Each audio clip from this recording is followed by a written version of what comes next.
The Fortune of the Hills. Come and listen to my story about a man named Jed. He was a poor mountaineer who barely kept his family fed through the hard times in the hills. And then one day, while he was out hunting and shooting at some food, up from the ground came a bubbling crude oil, that is, black gold. Texas tea.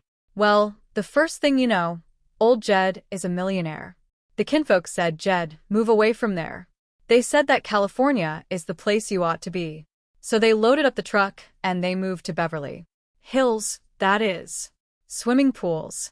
Movie stars. The Beverly Hillbillies. The sun shone brightly over the sprawling estate as the family settled into their new life. Granny was bustling about, looking a bit flustered. She declared that she could not find her glasses and must have left them on the airplane. Jane Hathaway, who was always ready to help, told her not to worry. Jane promised that as soon as they got home, she would call the airline lost and found. Granny thanked Miss Jane, but she insisted that she did not really need glasses because she had what people call perfect vision. She turned to Jed for confirmation, calling him by the wrong name in her confusion. She called out to Ellie, but Ellie corrected her immediately. Granny blamed the sun in her face and claimed she had eyes like a hawk.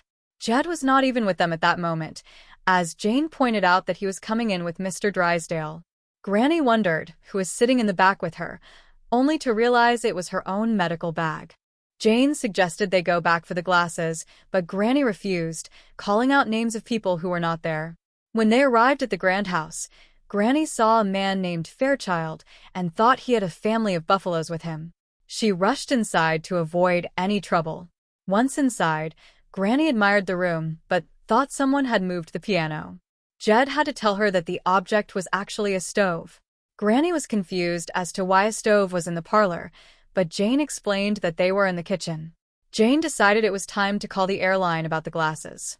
In the kitchen, they found a note from a young man who had been taking care of the animals belonging to Ellie Mae. Jane called him a vet, which confused Granny. Granny thought he was a vegetarian because she liked to eat meat, but Jane clarified that he was a veterinarian, an animal doctor named Dr. Robert Graham. Mr. Drysdale had mentioned that this young man would be a perfect match for Ellie Mae. The note said the doctor was down by the swimming pool. Jed decided to saunter down there to say howdy. Granny felt a chill and opened what she thought was a door, but it was the refrigerator. Jed realized he should go with her, so she would not fall into the pool. Down at the water, the doctor was working with a seal named Gloria. He told the seal he would be back after feeding his other patients. Jed and Granny approached slowly.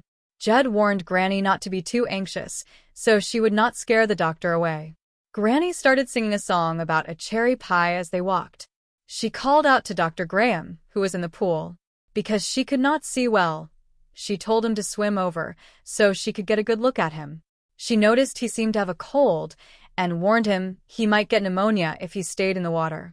Meanwhile, Jane told Jed that Mr. Drysdale wanted him to drive down to the bank right away. Granny returned from the pool and told Jed that Ellie Mae could not marry the doctor. She claimed he was the ugliest man she had ever seen, describing him as having a pinhead, pop eyes, a droopy mustache, and no ears.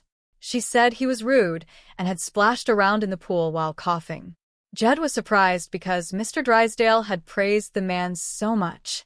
Granny insisted the man was not brainy and smelled like raw fish. Ellie Mae was excited to meet the doctor, but Granny tried to stop her. Ellie went anyway and met Dr. Robert Graham. She found him very nice. The doctor told her he was going to get some raw fish from the refrigerator to feed her seal. Ellie went to fetch it for him. When Jed asked Ellie what she thought of the doctor, she said he was cute. Granny was shocked and thought Ellie was desperate. Later, Jane arrived with Granny's glasses, which had been found by the airline. Jane wanted to encourage the romance between Ellie and the doctor. Mr. Drysdale had pressured the doctor to spend time with Ellie by threatening his animal hospital. It turned out that the doctor and Ellie had a lot in common because they both loved animals. The doctor had a rapport with them, though Ellie thought he meant he had a chipmunk. The doctor's little brother, Jimmy, arrived with his pet otter named Charlie. Jimmy and Ellie got along well. The doctor invited Ellie to dinner and a movie at 7 o'clock. Granny, still not wearing her glasses, wandered into a storage closet she thought was a root cellar. She claimed they had been robbed because the shelves were empty. Once she finally put her glasses on, she realized she was in a closet and not the kitchen or the cellar. She still held a low opinion of the doctor and his brother, calling them swimming fools. Jethro was hungry as usual and asked Granny for food. Granny was too upset about Ellie's choice in men to cook. Jethro did not see the problem and wanted to eat anyway. To help the situation, Jethro decided he would try to impress Jane Hathaway so the doctor would be free for Ellie, or perhaps just to get a good meal. Granny promised Jethro all the food he could eat if he helped. Jethro went to see Jane and acted like a handsome playboy, telling her he was madly in love with her. Jane was surprised but flattered. Jed met Dr. Graham, and they shook hands. Jed liked the young man. It turned out that everyone was going on a double date. Jane was excited to go out with Jethro, while Ellie was going with Bob. Jed went to the bank to talk to Mr. Drysdale. He tried to pay Mr. Drysdale for hiring the doctor, but the banker initially refused. However, Jed insisted. Mr. Drysdale had a physical reaction called a muscle spasm when trying to take the money, which Jed joked was a common affliction for bankers. Back at the house, Granny had cooked a massive feast for Jethro. He ate ham hocks, turnip greens, grits, and a whole sack of yams. He was so full that he went upstairs to sleep. Jed had to wake him because he had a date with Jane. Jethro had even hired a tuxedo. When it was time to go, Ellie Mae looked beautiful. Jane was also dressed up in an expensive outfit. However, Jethro was still tired from his big meal. Jed decided to step in and take Jane out himself, telling her that she was too much woman for a young lad like Jethro. Jane was thrilled to go dancing with Jed.